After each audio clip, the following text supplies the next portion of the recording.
Assalamualaikum warahmatullahi wabarakatuh. Bismillah, alhamdulillahirabbil alamin, wassalatu wassalamu ala Rasulillah wa ala ali ashabihi wa man tabi'ahum bi ihsanin ila yaumiddin. Segala puji bagi Allah Tuhan semesta alam yang telah menciptakan kita dari diri yang satu, yaitu Adam alaihissalam.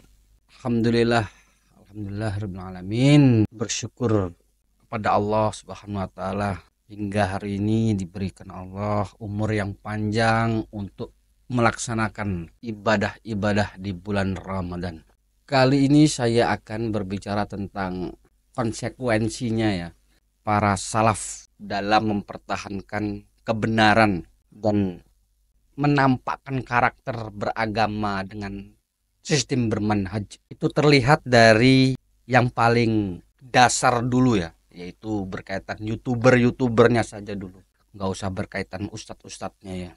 Bagaimana konsekuensinya dalam mempertahankan kebenaran, mempertahankan sebuah hujah-hujah yang lebih kuat dalam menyikapi permasalahan dari Riyad Bajre tersebut. Itu kita lihat dari youtubernya saja ya, bagaimana konsekuensinya.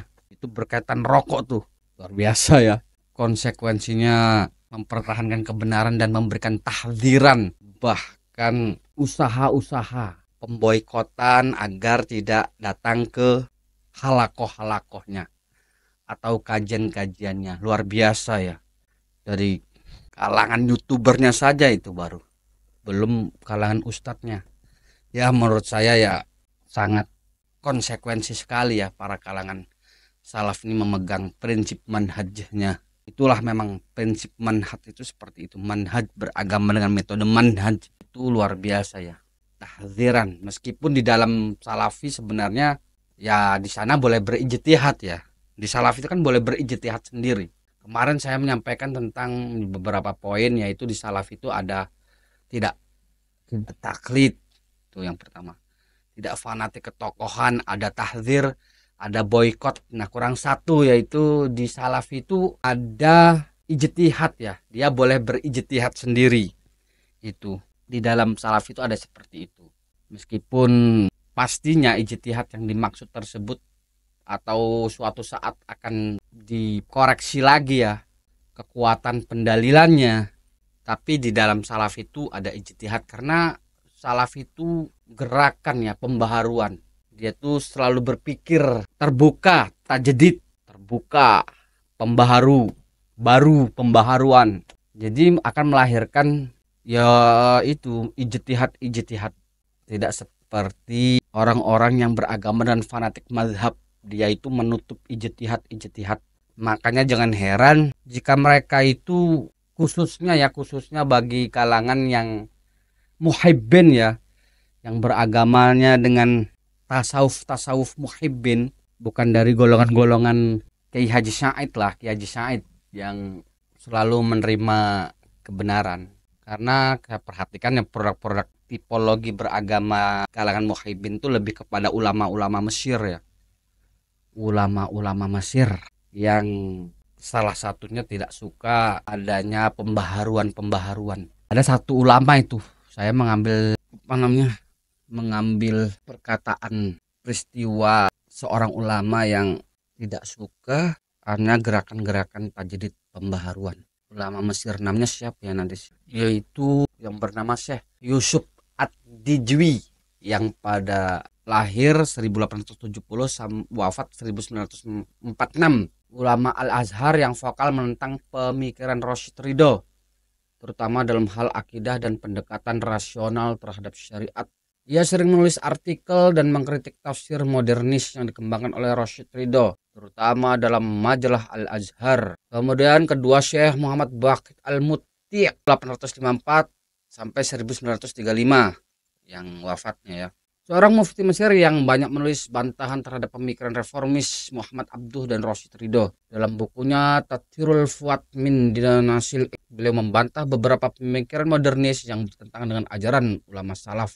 Salaf di sini maksudnya salaf Asy'ariyah ya. Kemudian Syekh Mahmud Al-Khattab As-Subki yang lahir 1856 sampai 1932, pendiri Jam'iyah Syar'iyah Al-Khairiyah yang berusaha mempertahankan ajaran Islam tradisional Mesir. Ia menulis banyak bantahan terhadap pemikiran modernis yang berkembang di Mesir saat itu, termasuk yang diusung oleh Rashid Ridho. Keempat, Syekh Abdul Hayy Al-Qahtani yang lahir 1873 sampai wafat 1962, seorang ulama hadis dari Maroko yang sering berinteraksi dengan ulama Mesir. Ia memiliki pandangan yang lebih dekat dengan ulama tradisional dan menolak pendekatan rasionalisme yang berlebihan dalam memahami syariat ulama-ulama yang anti pembaharuan. Karena yang dia kembangkan ini adalah bagaimana beragama ini menggunakan tradisional Mesir. Bahkan hal itu berpengaruh terhadap ulama-ulama kita dan mempengaruhi cara beragama kita di Indonesia yang suka mempertahankan tradisi-tradisi. Karena jika kita membaca surah-surah Nabawiyah ya, meskipun bukan berbicara tentang akidah dan ibadah terhadap kaum musyrikin, akidah musyrikin dan akidah zaman sekarang, tapi cara berpikir mereka itu sama ya. Maksudnya adalah mempertahankan tradisi-tradisi sebagai jalan untuk mencapai keridhaan Allah, yaitu dalam beragama. Makanya jangan heran jika para muhibbin Ba'alawi ini tidak menyukai apa yang dilakukan oleh Kiai Imad terhadap penemuan karena kan penelitian nasab ini kan hal yang baru ya, yang ilmiah yang hujahnya itu baru sekarang, dalil-dalilnya itu terkumpulkan ya di zaman internet ini, dan hal itu adalah hal yang baru, pembaharuan. Jadi cara berpikir, tipologi yang dipakai oleh orang-orang yang berkiblat kepada Mesir khususnya adalah para muhibbin itu tidak suka dengan hal-hal yang sifatnya baru, nah, meskipun ilmiah. Makanya mereka itu rata-rata suka ya susah ya mau menerima keilmiahan. Mereka pikir kalau membantah ya lewat konten atau lewat perdebatan, mereka ini sebenarnya membangun retorika argumen juga ya dalam membantah untuk menyudutkan orang yang tidak paham dengannya ya, dengan cara yaitu tadi, ini loh saya kitabnya di sini, bawa kitab di sini, ini loh ini antum apa itu nggak bawa kitab ini. Nah itu sebenarnya nggak pantas ya dalam perdebatan seperti itu. Karena orang-orang yang mau menanggapi juga itu sebenarnya orang-orang pembaca semua ya. Pembaca dan pembaca. Jadi jelas mereka itu punya referensi, seperti saya berbicara agama, berbicara seperti yang lainnya ya. Mereka itu punya referensi pembaca itu, dan sudah di otak-otak mereka, direkam di otak-otak mereka. Jadi gimana ya? Kadang kita ini ya semua kalau membantah mereka kok narasinya suruh dengan gaya-gaya mereka ya, harus ditunjukkan kitabnya, harus dibacakan kitabnya. Nanti kalau sudah dibacakan kitabnya, sudah dicela lagi, wah bacaannya salah. Ini bla bla bla bla, nggak bisa baca kitab, ujungnya seperti itu. Itulah cara-cara mereka tuh sebenarnya gimana ya? Nyikapi mereka ini ngeri. Itu gaya-gaya mereka tuh gaya-gaya preman semua ya. Apalagi kadang menyampaikan hal-hal yang sudah diulang. Ini kemarin Sani Uye mengangkat Ustadz Adi Hidayat, diulang.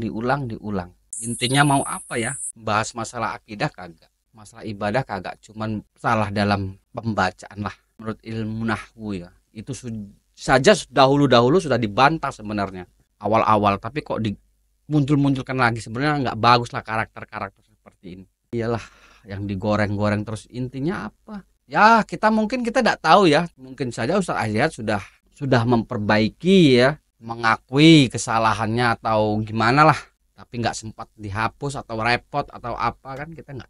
Dalamnya laut bisa diukur, dalamnya hati tidak bisa diukur. Yaitu berkaitan itu tadi ya saya banyak tidak sependapat dengan Ustadz Adi Hidayat. Cuman cara-cara youtuber azwaja itu nggak bagus banget ya, menunjukkan tidak mempunyai karakter yang baik, karena nggak tahulah tujuannya apa. Karena yang nggak penting lah sudah dibahas dahulunya, diangkat lagi. Ya itu ajalah, semoga bermanfaat. Assalamualaikum warahmatullahi wabarakatuh.